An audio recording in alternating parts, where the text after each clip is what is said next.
जय श्री कृष्णा। आज मैं आपको पुत्रदा एकादशी व्रत कथा सुनाने जा रही हूँ। वो इस प्रकार है।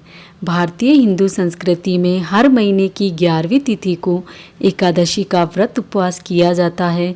ये तिथि अत्यंत ही पवित्र तिथि मानी गई है।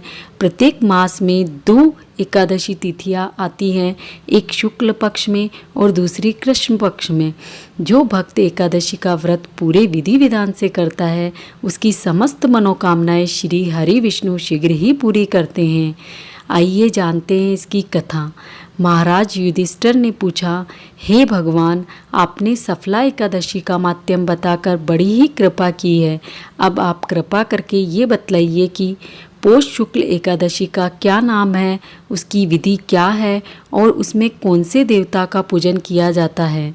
भक्त वत्सल भगवान श्री कृष्ण बोले, हे राजन, इस एकादशी का नाम पुत्रदा एकादशी है। इसमें भी श्री नारायण भगवान की पूजा की जाती है। इस चर और अचर संसार में पुत्रदा एकादशी के व्रत के समान दूसरा कोई व्रत नहीं है। इसके पुण्य से मनुष्य तपस्वी, विद्वान और लक्ष्मीवान होता है। इसकी मैं एक कथा कहता हूँ, सो तुम ध्यानपूर्वक सुनो। भद्रावती नामक नगरी में सुकेतुमान नाम का एक राजा राज्य करता था। उसके कोई पुत्र नहीं था। उसकी स्त्री का नाम शैव्या था। वह निपुति होने के कारण सदैव ही चिंतित रहा करती थी। राजा के पितर भी रो रो कर पिंड लिया करते थे और सोचा करते थे, इसके बाद हमको कौन पिंड देगा। राजा को भाई, बंधु, धन, हाथी, घोड़े, राज्य और मंत्री, इन सब में किसी से भी संतोष नहीं होता था। वह सदैव यही विचार करता था कि मेरे मरने के बाद मुझको कौन पिंडदान करेगा। बिना पुत्र के पितरों और देवताओं का ऋण मैं कैसे चुका पाऊंगा। जिस घर में पुत्र ना हो उस घर में सदैव ही अंधेरा रहता है। इसीलिए पुत्र उत्पत्ति के लिए प्रयत्न करना चाहिए। जिस मनुष्य ने पुत्र का मुख देखा है वह धन्य है। उसको इस लोक में यश और परलोक में शांति मिलती है, अर्थात उसके दोनों लोक सुधर जाते हैं।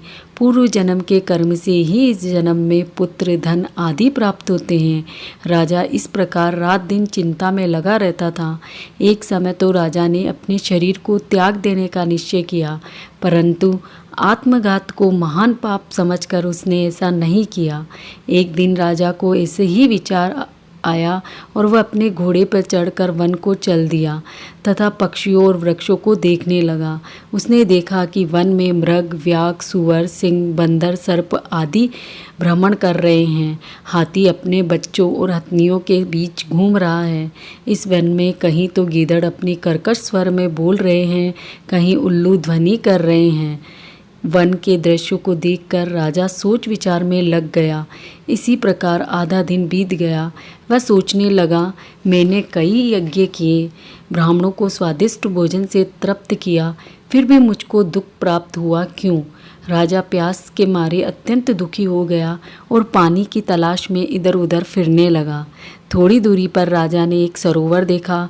उस सरोवर में कमल खिले थे तथा सारस, हंस, मगरमच्छ आदि विहार कर रहे थे। उस समय सरोवर के चारों तरफ मुनि के आश्रम बने हुए थे। उसी समय राजा के दाहिने अंग फड़कने लगे। राजा शुभ शगुन समझकर घोड़े से उतरकर मुनियों को दंडवत प्रणाम करके बैठ गए।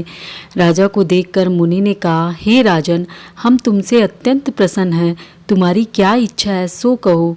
राजा ने पूछा, महाराज, आप कौन हैं और किस लिए यहाँ आए हैं, कृपया करके मुझे बतलाइए।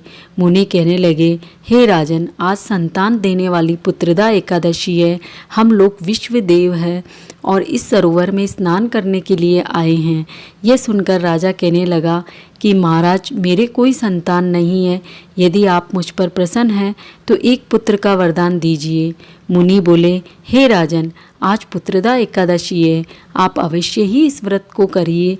भगवान की कृपा से अवश्य ही आपके घर में पुत्र होगा।